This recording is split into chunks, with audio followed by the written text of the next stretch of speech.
Hello, everybody, and thank you for tuning in to the Liberty Report. With me today as co-host, Daniel McAdams. Daniel, nice to see you. Good morning, Dr. Paul. Very good.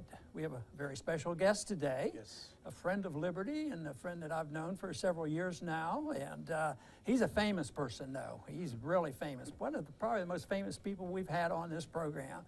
But he's a writer, an author, an investor, and he's well known. And I think the one thing he's best known for is a book he called The Black Swan, and that is Nassim Nicholas Taleb. Nassim, welcome to our program today. Thank you very much. I'm very honored to be here. Well, very good. This is a special day for us because there's a lot of questions that we have for you, and you have a very, very good understanding of economic policy, and you made it work for you, but you write about a lot of other things too. In a recent article you put out, you used the word interventionistas, and I thought, well, that's a pretty neat word. It sounds like something I need to read. And Daniel, of course, was fascinated with that article too. But there's a lot of things that we can talk about.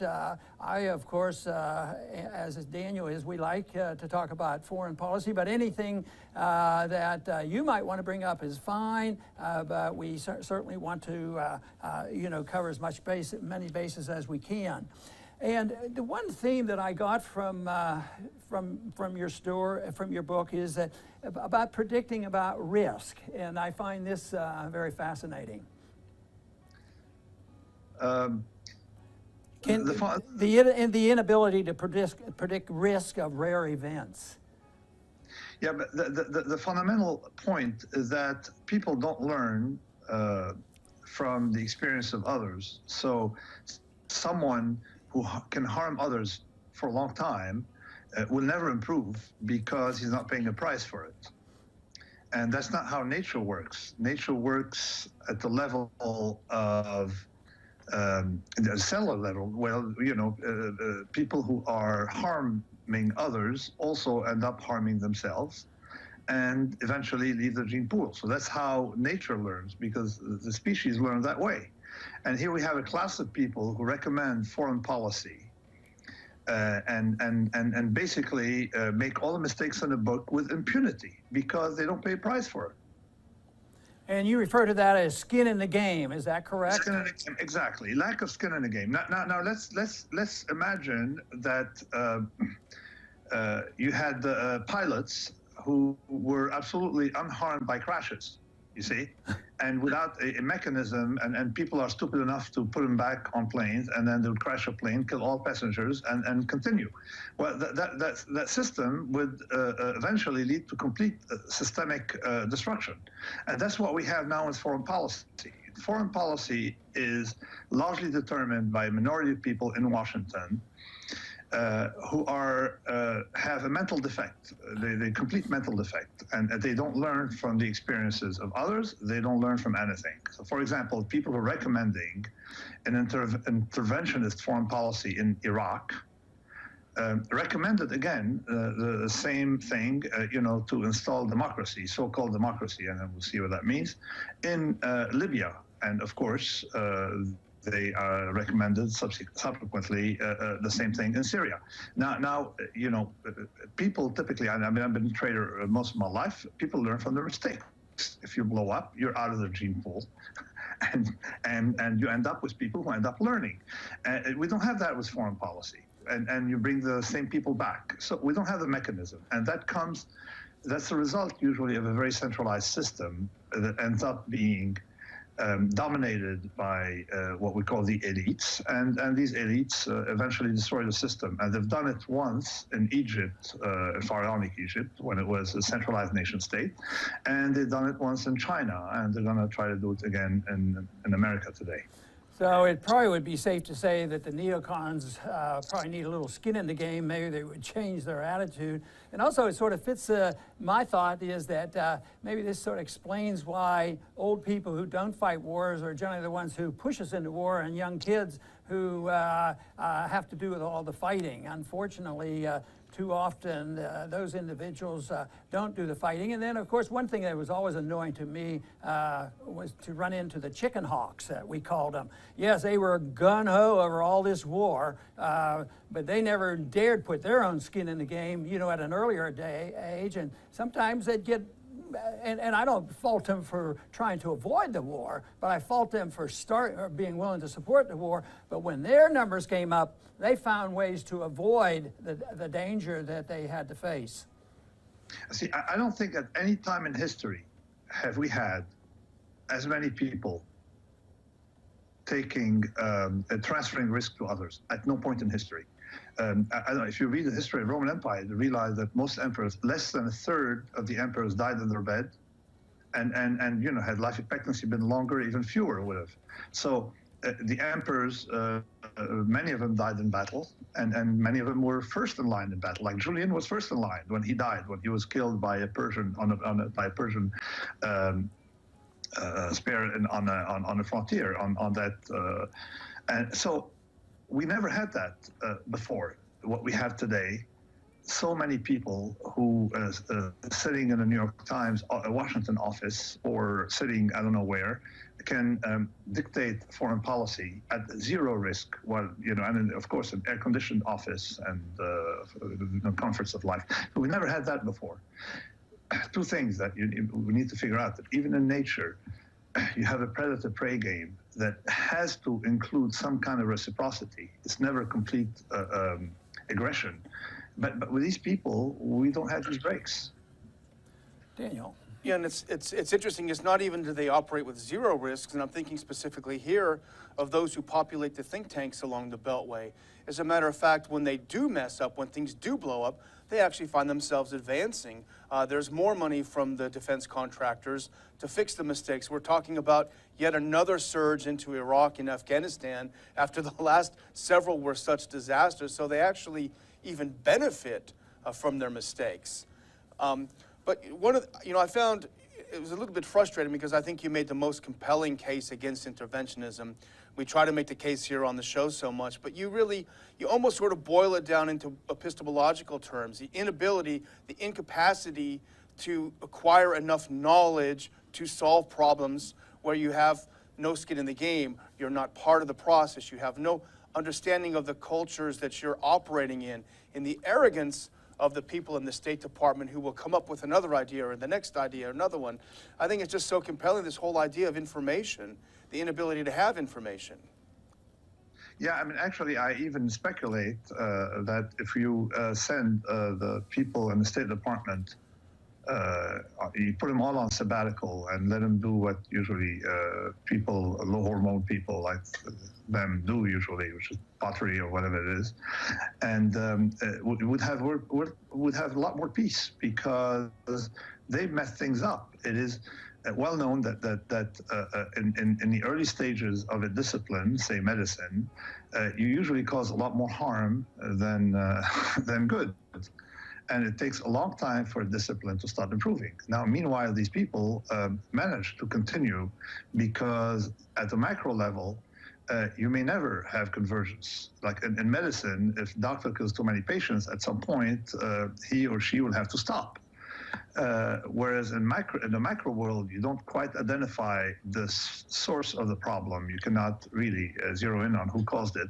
So things can continue for a long time. This is very dangerous. This is why this is the best argument against interventionism, by saying that two things. Number one, that those who decide in favor of interventionism usually are never harmed by that. And the second point, that in a complex system where you don't see cause and effect very well, you have to minimize things that can cause chaos and not maximize. And these people don't get the point.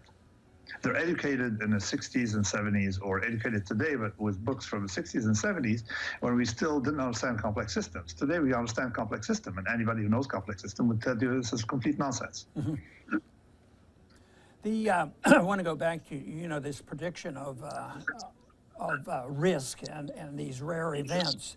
I understand that, but what about the category of inevitable consequences of bad policy? We do know that certain things happen. If governments do A, B, C, it generally leads to, you know, bad unemployment and maybe price inflation, maybe weak economies, these sorts of things. So there are some consequences that we can predict. Is that part of this inability to protect rare events, or is it the precipitation of these things that government brings about and we don't know exactly when they're going to occur? Actually, it's one way. In Anti-Fragile, the last book, I mean, penultimate book, Skin in the Game will be out, I guess, in 6 months. But in Anti-Fragile, I explained that how systems become fragile because of government intervention. How if you stabilize things artificially, they will look smooth and they will look. They will give you an impression of some kind of solidity, but in fact, they will weaken progressively and collapse in one block, sort of like what happened in Syria, what will happen in Saudi Arabia, the smoothing out, or what happened in the U.S. with the smoothing out of the economic cycle. You smooth out the economic cycle because they think that things should be smooth, and you fragilize it. Of course, if you put a government official in charge of nature, they would try to eliminate the seasons because the seasons make no sense to them. You know, they want perfect thermal stability, and they would destroy nature. So that kind of what we call it, over-stabilization and interventionism, these two mechanisms typically fragilize things in the long run. Now we understand the process rather well, but Washington is sort of like dominated by people who are neither practitioners to realize that we don't fully understand the world, nor smart enough to understand complex systems and things that are second order. Second order effects dominate in foreign policy, in complex domain, and they only focus on first order. You know, you've talked a lot about the idea of the ludic fallacy, the idea that you can't understand real life through gaming. And as I was reading that, I was thinking of how much of our foreign policy is dominated by gaming. You always hear there's war games. You know, we're war gaming this issue, we're war gaming the other. They have this sort of set responses. If this happens, then that happens. But you've said this is an absolute impossibility. It sounds like it would be a waste of time to do all of this war gaming and the other thing. Yeah, I think that the best foreign policy and the best defense should be in trying to get involved as little as possible in things we don't understand. That's the first level. And the second one is, of course, to build defense, strong defense. And with and include in your defense approach, you know, that not just something that is physical, like military or building a physical thing, but other stuff. Cybersecurity is important. Actually, more important today than physical threats. Cyber threats are more important than physical threats, given that our system is very fragile to these kind of things because of interconnectedness, and also worry about biological warfare, which is vastly more dangerous than nuclear warfare. So I think that a good defense policy would be the best one. The first defense policy is to not intervene. That's the first one. Yeah. Don't mess with other people's affairs if you don't understand them, because you have consequences. Like, I mean, I don't know if you remember, but the story of the Iranians, they're still upset because the UK and the US intervened to try to change the regime, and they still remember it. And all they expect is some kind of explanation of what happened then, and admission that it was a mistake. But we continue doing things like that. We continue trying to intervene, like as we did in other places. So it's not like we just started with Iraq. You know, if you look at the history, you realize that we're actually weakening ourselves by intervening in places. You create enemies, you lose markets. You lose markets for your products. You create hostility for no reason. And we're not going to fix the world. Let other people fix themselves. And it could be that the best way to fix the world is to put the people from State Department in some kind of, summer camp for a while. That's the best way, and things will get better. Like for a long time, we knew that most of the efforts by the smart people in the community was in ancient times, was to distract the patient to avoid having the harm done by the doctor, you see.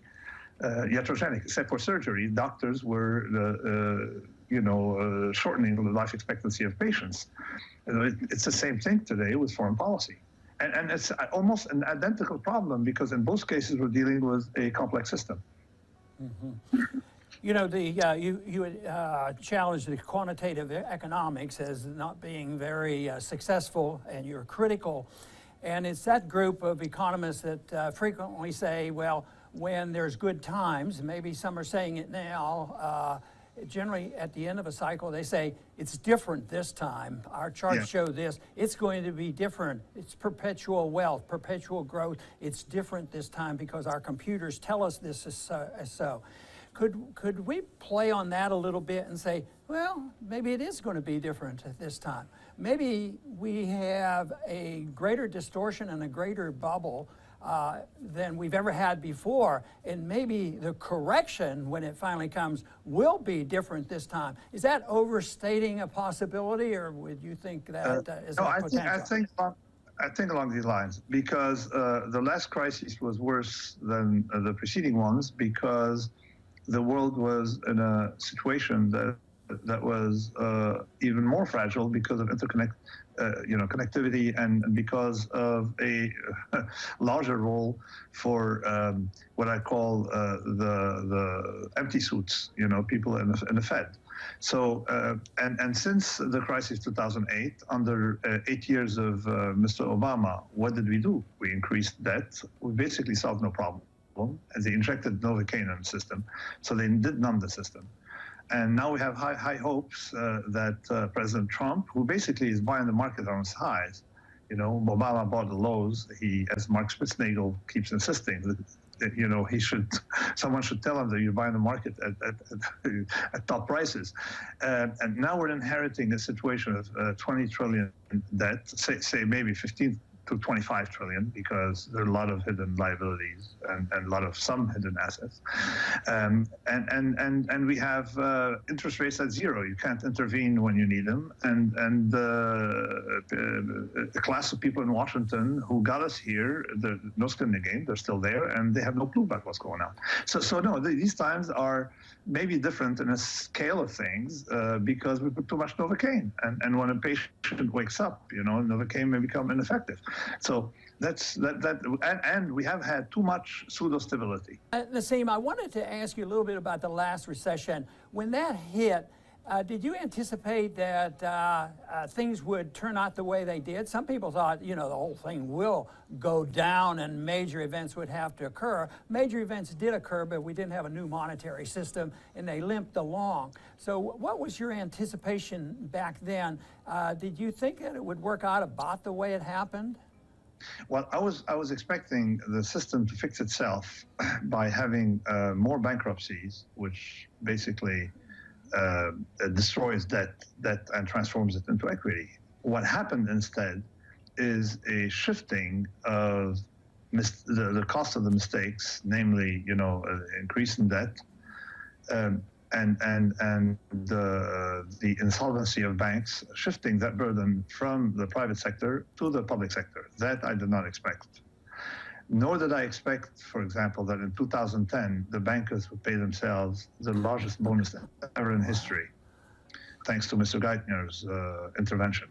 So this I did not expect. So I told myself, they're putting a lot of Novocaine or they're putting a lot of painkillers, and you can make a cancer patient look a lot healthier, and while at the same time let the tumor increase. And this is what happened.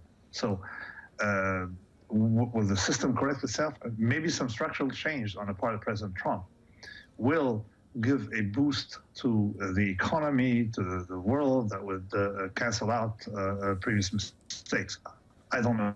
This is rather unknown territory, but on balance, I'm rather pessimistic. Daniel. In one of your more recent articles, you made a point that I think would cause a lot of alarm in Washington among the experts. You said that had these interventions for the last 70 years in the Middle East particularly in the case of Palestine and Israel, had they not taken place, had outside players not become so involved, they would have found a way, in some way, to work out the issues. We've been involved for a long time, and I think that would terrify some people to hear that. Now, let's look at the situation. 1947, if the Palestinians didn't get, if you let people decide, fight or bargain, and do things, they would have ended up, the Palestinians would have ended up settling with the Israelis. 1947, of course, 1948, we had another chance, and it did not happen. And 1967, of course, and every time the Palestinian got the worst offer. So it's sort of a situation where like missing an opportunity to miss an opportunity. Now, why is that so? Because in an organic system, people end up working out differences because you don't want to jeopardize your children's lives by playing geopolitics because of grand principles. Like Saudi Arabia initially, and then other Arabs were prompting Palestinians to resist. These guys are sitting in very comfortable homes, and the Palestinians were in refugee camps. So it's very nice to let someone else suffer for your own principles. But people in general end up engaging in commerce. And I have some familiarity with the area, with the Eastern Mediterranean, which has always been multi-ethnic, multicultural, and particularly the cities, the Mediterranean seaboard, whether Smyrna, Thessaloniki, Beirut, Alexandria, Sidon, Haifa. You look at these cities, they had Armenians, Jews, Christians, Orthodox Christians, they had all these people, and they got along. Now you'd wonder, why did they get along? Because they traded. Because people but there was no state to come and determine how they should conduct their affairs, what principles they should follow. People decided with their own preferences, and they traded. And trade is the best peacemaker. Now, what you end up having now is people playing geopolitics, and I saw it during many wars when people play geopolitics, but the people on the ground don't really care about geopolitics. They don't care if the Iranians win or if the other side wins. They just want to have a bread, good vacation, beer in the fridge, or if they're non-alcoholic beverages, a good life, not live in tents or live under, the shelling. So this is what I think, and I wrote a piece on it that was welcomed by both Israelis and Palestinians. They all said, yeah, it's right. You know what? If they leave us to their own devices, we probably would have settled, or would settle now. Just that's this idea of having Tony Blair and all these people try to build a career for themselves, and of course eventually make some money on the side from claiming to be a broker. It doesn't work. You need skin in the game. Let people skin in the game decide on both sides. I want to go back to the economy and the bubble that we're in and the correction that's going to come eventually. When it comes, give me an idea when you see that or how it's going to evolve. And will that be a time when the whole system of the Federal Reserve be challenged and that there will be forced into some monetary reform? Or are we going to limp along for another couple decades with patching up this system? And if that happened, where we got to the point where the dollar was rejected and we had to do something, would it be the end of our financial world if we ended up with either no Federal Reserve or a Federal Reserve that couldn't monetize debt? I think that okay, if you were going to want to write a story of incompetence, you'd write that of Federal Reserve.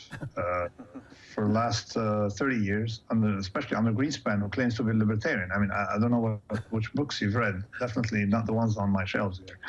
But so Greenspan, after the crash of 1987, discovered that you can stabilize the markets immediately by lowering rates brutally, and that's what he learned to do. That was by like 300 basis points instantly, and seemed to make the system do well, and I doubt that's the reason. I think that the crash was just market experience crashes, and he continued using that hammer, you see, on everything he saw.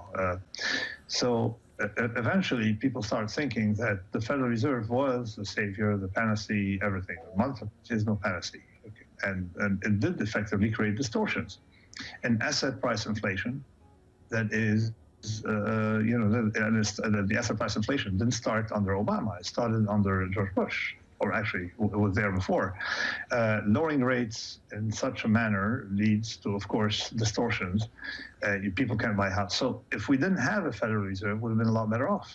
You see, the price of money is, just like any good, it would have been negotiated between people and would have had its own cycles. But that's life, cycles, and people adapt to cycles, and they learn how to deal with things, and they learn how to trade. And now we've had these people, and then they ended up with their monetary policy under Obama, and we saw it here and in UK that had the effect of.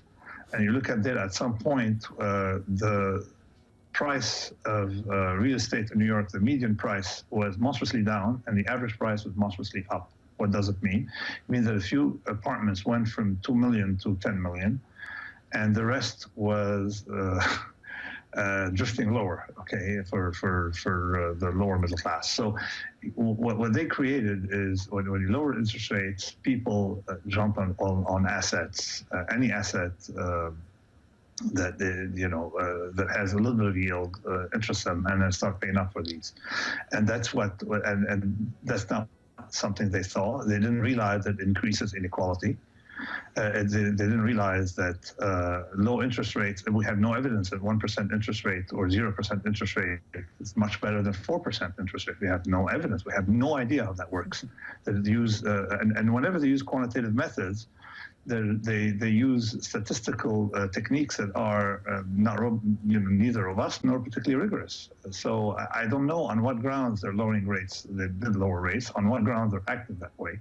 So without a Federal Reserve, can we do okay? I'm sure that currencies, just like other things, can be spontaneously created between people, and we eventually may have some kind of organic order coming with electronic currencies, Bitcoin or some other, coin or some other things that would replace government. You see, you cannot have incompetence, serial incompetence for a long time without some kind of pushback. We have had an incompetence on the part of that, what we call the elite. And then, of course, interventionists are just part of that larger elite of people who have no contact with anything. Because of lexicon, again, no contact with reality. And somehow we end up with rejects. You can't be in business, so we're running our affairs. And these metastatic, bureaucracies start going in weird directions. You can see in the IMF, the World Bank, all that stuff. Mm-hmm. And Brussels, of course. And now we have a pushback against them. It started in India, continued in the UK, it hit in the US, and even in France. When you think in France, how many votes did Le Pen collect? Well, it's a lot of votes, okay? A lot of people unhappy with what's going on. So we're heading in a direction of people wanting to have a direct control of their affairs without Uberized control of their affairs, and currencies may emerge spontaneously. You don't need a government to set the price of something, and you can use anything as to exchange goods and services. Well, go ahead. Sorry. No, I was going to say, I think it's a great analysis, and if you have a closeout on that to finish that thought, and then we'll be needing to go. Could you close that out for us? Yeah, I would say that I'm okay. When I said earlier I was pessimistic concerning the state of financial markets. It doesn't make me pessimistic overall concerning the state of the world affairs, because I think that the future will be a libertarian dream, where we're going to be able to destroy what needs to be destroyed and build what can be built, in an emergent, organic, self-organized way. I think that it's a new era. When Ron, when you ran for election, we were still victims of the New York Times. The world has spent 50, 60 years where the news were one way, whereas traditionally, organically, news are two ways. He who gets the news also transmits the news, and we have that now on Twitter. I think that the social media is bringing us back to the old days where you can have no control of, and you can't have the control of the state or that class of people, the useful friends of that order, like the New York Times, CNN. They cannot control us. I mean, Trump was elected in spite of 263 out of 264 top newspapers wanting him to lose, and that will continue. So this is very, very optimistic, because this will lead to many more things concerning how the world is going to be managed in an organic Hayekian way, and I'm very optimistic in that sense. Well, that's a wonderful way to finish our little program here on a positive note, and I want to thank you, Nassim, for being with us today. This has been very interesting. I hope we can do it again someday. Thank you very much. I'm so honored to be here. Thanks. Okay. And I want to thank our viewers today for tuning in to this very important interview with Nassim Taleb. And please come back to the Liberty Report soon.